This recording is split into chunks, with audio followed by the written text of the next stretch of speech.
बिस्मिल्लाहिर्रहमानिर्रहीम, अस्सलाम वालेकुम, गुड मॉर्निंग। मैं हूं समर अब्बास। नाज़रीन, कल रात पाकिस्तान तहरीक इंसाफ के मरकज़ी सेक्रेटेरिएट पर CDA के अमले ने धावा बोल दिया। बिल्डिंग का एक हिस्सा गिरा दिया गया और पाकिस्तान तहरीक इंसाफ के मरकज़ी सेक्रेटेरिएट को सील कर दिया गया। अब हुकूमत दावा कर रही है भाई हमने तो नोटिस भेजे, वो नोटिस कहाँ जाते रहे मैं आपको बताऊँगा। इस वाले से बड़ी इंटरेस्टिंग स्टोरी है।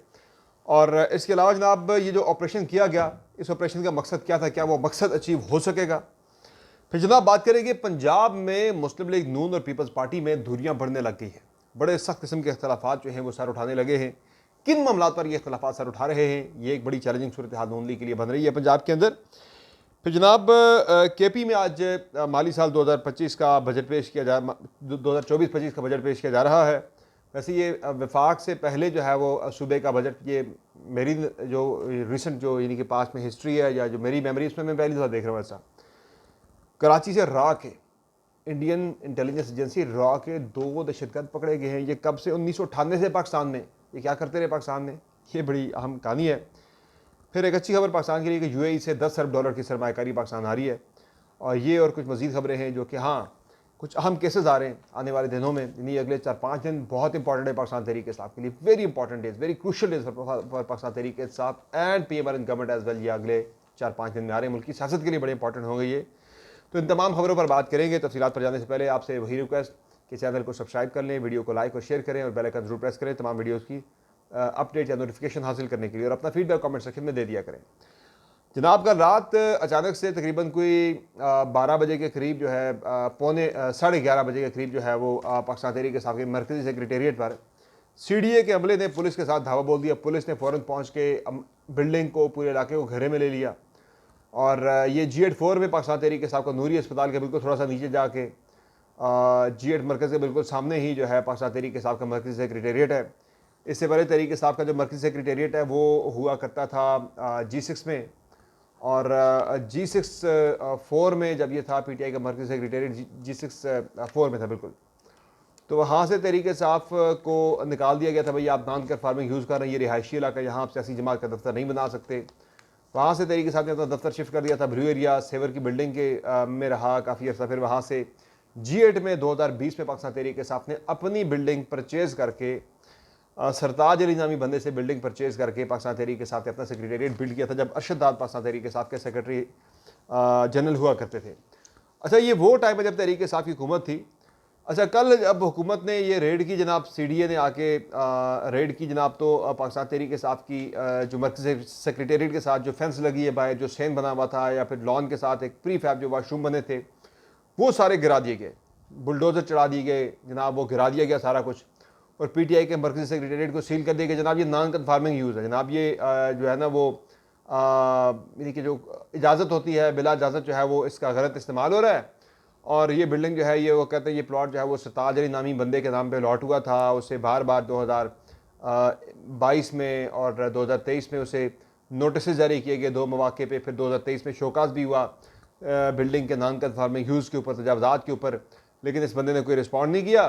तो अब जनाब जो है वो टाइम आ गया कि पाकिस्तान तहरीक यानी कि इस बिल्डिंग को गिरा दिया जाए कि ये जनाब तजावज़ात के खिलाफ आजकल इस्लामाबाद में ऑपरेशन शुरू है, तो ये बड़ा ज़रूरी था जनाब। अब पूरे इस्लामाबाद में जो है वो CDA को सबसे इंपॉर्टेंट जो तजावज़ात हैं वो G8 4 में नज़र आई हैं।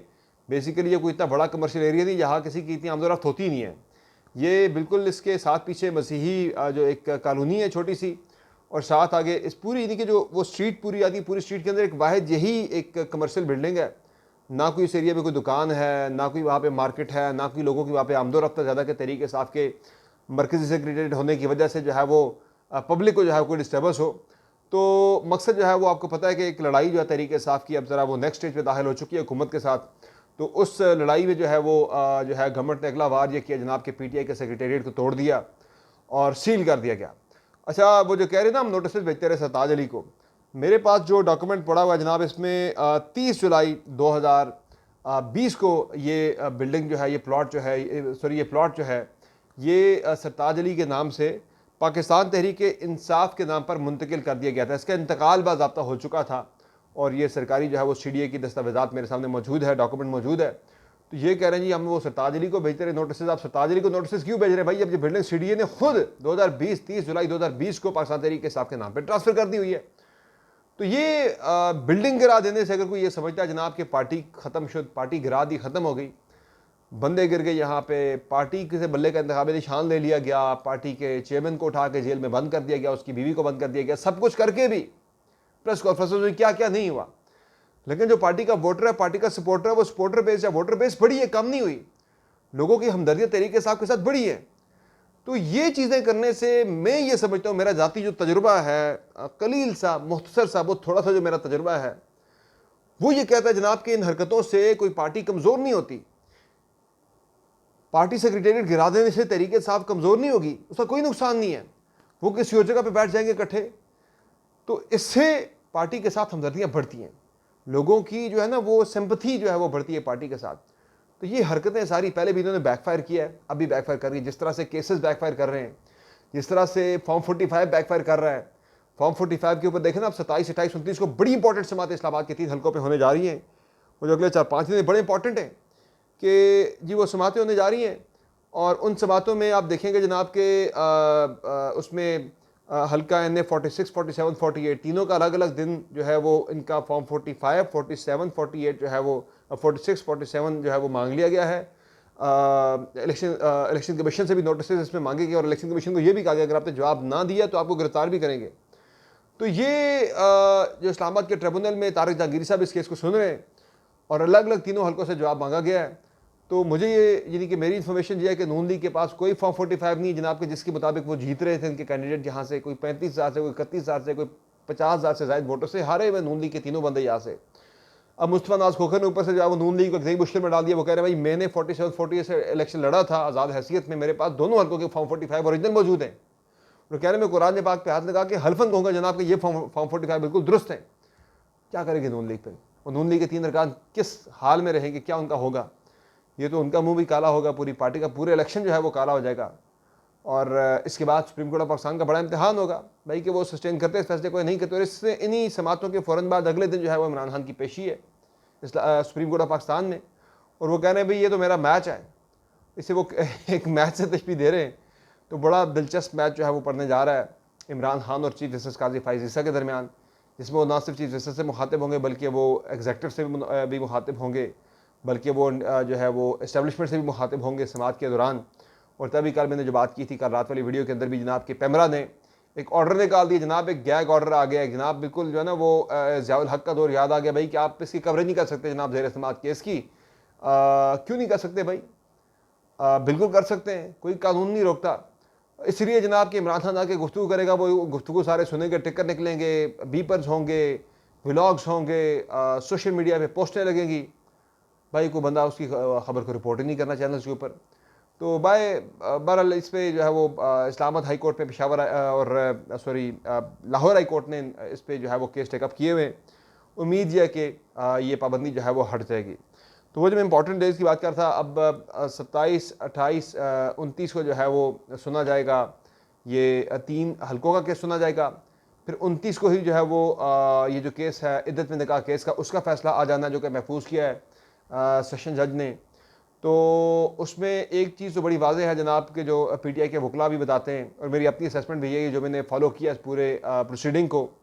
तो इसमें कोई डिफेंस नहीं था जो इसमें यानी जो मुस्तगीज़ थे या फिर जो इस्तगासा था उसके पास डिफेंस ही नहीं था। यानी ये खबर मानिका साहब की तरफ से डिफेंस था ही नहीं, वो तो पता नहीं क्या हबड़ तबड़ में उठा के सजाएँ दे दी गई। अब वो वही सारी चीज़ें बैकफायर कर रही हैं, एक के बाद एक सजा रिवर्स हो रही है। और अब जाके आखिरी तकिया जो है वो 190 मिलियन पाउंड केस के ऊपर जनाब के, उसमें भी खान साहब को सजा हो जाए तो वो जनाब जेल में ही रहे, वरना तो ये अगले हफ्ते अगर आ जाता है फैसला इसका, इस पर बुशरा बीबी तो कंफर्म जो है वो 29 को फैसला नहीं आना बाय द वे, और 29 को जो है वो बुशरा बीबी के तो रिहा हो ही जाएंगी।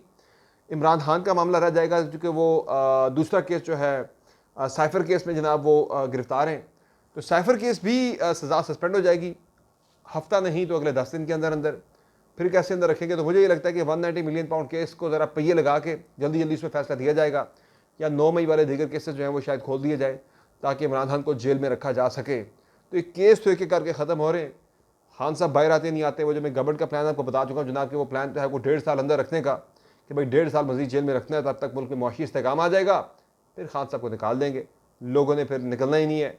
लोगों का वो जो सियासी एक है ना शोर शराबा वो ख़त्म हो जाएगा मुल्क के अंदर जनाब। जब मुल्क में मुआशी इस्तेकाम आ जाएगा, इनकलाब आ जाएगा, तरक्की आ जाएगी, खुशहाली आ जाएगी, तो लोग ये सियासी नॉइज़ को भूल जाएंगे, इमरान खान को भूल जाएंगे। ये भी भूल है। मैं इस पर अपनी राय का इजहार एक मरतबा कर चुका हूँ जनाब कि इमरान खान को अवाम के दिलों से, अवाम की जो है ना वो जो इमरान खान के लिए एक जो सपोर्ट है, वो सपोर्ट ख़त्म करने के लिए आपको इमरान खान को हुकूमत देकर उससे फेल करना होगा। यानी you have to give him the government and fail him, only then मुझे लगता है कि लोग इमरान खान को भूल सकते हैं। वरना जितने मर्जी दफ्तर गिरा दें आप, जितने मर्जी इमरान खान को जेल में रख लें, जितनी मर्जी आप तहरीक इंसाफ के लोगों पे केसेस करें, रेडें करें, ये नहीं होना। ये बड़ा मुश्किल काम है। मेरी अपनी ज़ाती असेसमेंट, मेरा एक्सपीरियंस ये कह रहा है। मैं कोई तहरीक इंसाफ की वकालत नहीं कर रहा, लेकिन जो हक है, जो सच है, जो मुझे नज़र आ रहा है वो बात मैं करता हूँ बबांग दोहल, डंके की चोट के ऊपर, चाहे किसी को बुरा लगे या अच्छा लगे। बाकी नून लीग और पीपल्स पार्टी में कुछ मामला ज़रा गड़बड़ होना शुरू हो गया। पंजाब में आपको मैंने स्टेटमेंट सुनाई भी थी जनाब के ये जो हत्या इज़्ज़त का कानून है, उस पर गवर्नर साहब कह रहे हैं जनाब कि ये कोई हरफ आखिर नहीं है, इसको रिवाइज़ होना चाहिए और ये रिवाइज़ हो सकता है। और इसमें यह कि जो गवर्नर है पंजाब में मुस्लिम लीग नून की हुकूमत के ऊपर जो पीपल्स पार्टी के बैठे हुए सलीम हैदर साहब, वहाँ पे पंजाब में अपना गवर्नर बिठाने का मकसद यही था जनाब, नून लीग ज़रा आगे पीछे हो जनाब तो उनकी डोरी खींच दें आप। तो ये बिल मुझे लगता है कि वापस शायद अब हो ही जाए, क्योंकि पीपल्स पार्टी नून लीग में मामला काफ़ी संजीदा रुख इख्तियार कर चुके हैं। पंजाब के अंदर पीपल्स पार्टी करिए कि नून लीग ने जितनी कमिटमेंट्स की थी हमसे वोट लेते वक्त, वो एक कमिटमेंट भी पूरी नहीं की। वो कह रहे हैं जनाब कि हमारी इनकी अहम तकर्रियों तबादलों पर हमारे बंदों को ऑन बोर्ड नहीं लिया जाता, हमारे अरकान जो है उन्हें ऑन बोर्ड नहीं लिया जा रहा गवर्नमेंट के अहम फैसलों के अंदर। तो वो कह रहे कोई बलदियाती इंतखाबात के हवाले से भी जो कमिटमेंट थी वो ऑनर नहीं की गई। पीपल्स पार्टी को पंजाब में स्पेस नहीं दी जा रही नून लीग की तरफ से, जो कमिट पहले किया गया था। तो पीपल्स पार्टी कह रही भाई हम तो नहीं चलेंगे इस तरह के साथ। तो मामला जो है वो शहबाज शरीफ के लेवल पर सुना है कि उठाया गया पीपल्स पार्टी की तरफ से, टेकअप भी कर लिया शहबाज शरीफ ने। लेकिन ज़ाहिर है असल फैसले तो मियाँ नवाज शरीफ ने करने हैं। मियाँ नवाज शरीफ जो है वो फैसले मरीम नवाज की मर्ज़ी के बगैर नहीं करते। तो ये मामला मुझे फ़िलहाल जो है वो बिगाड़ की तरफ जाता हुआ नज़र आ रहा है, अनलेस नून लीग इस पर ज़रा सैनिटी प्रवेल करे नून लीग के कैंप के अंदर और वो पीपल्स पार्टी के तमाम तहफ़्फ़ुज़ात दूर करके उन्हें मना रहे हैं। बाकी KP आज अपना बजट पेश कर रहा है जनाब, माली साल 2025 का 24-25 का, और 1700 अरब का ये बजट है जो कि आज पेश किया जाएगा। और बड़ी मेरे लिए हैरानकुन बात यह जनाब कि होता ये अमूमन जो ये होता है, प्रैक्टिस होती है कि वफाकी बजट पहले पेश होता है, उसके बाद फिर उस बजट के अंदर एलोकेशन को देखते हुए सूबे अपने अपने बजट जो है वो पेश करते हैं। लेकिन इस वफाक के बजट से पहले ही जो है वो एक सूबे ने अपना बजट पेश कर दिया है। बाकी कराची से रॉ के 2 दहशतगर्द गिरफ्तार हुए हैं और इतलात जो मिली है जनाब, तफसीलात के सामने आई हैं जनाब कि 1998 से ये पाकिस्तान के अंदर मौजूद हैं। बड़ा यानी 26 साल से पाकिस्तान के अंदर ये लोग मौजूद थे और ये पाकिस्तान में मुख्तलिफ जो है वो तखरीबकारी के जो है वो इन इवेंट्स में मुलव्वस थे, जासूसी वगैरह करते रहे रॉ के लिए, और अब जाके पकड़े गए हैं। इनसे पहले भी कुछ और इनके साथी पकड़े गए थे, उनकी लीड के ऊपर जो है इन्हें पकड़ा गया है इंटेलिजेंस के ऊपर। तो जनाब ये हमारे लिए बड़ी एक अलार्मिंग बात है जनाब कि इंडिया के 2 जासूस वो पाकिस्तान में रह रहे हैं, उनके शनाख्ती कार्ड भी बन गए, उनके पासपोर्ट वगैरह सब कुछ, उनके दस्तावेजात बन गई, वो पाकिस्तानी शहरी हैं भाई, कमाल हो गया।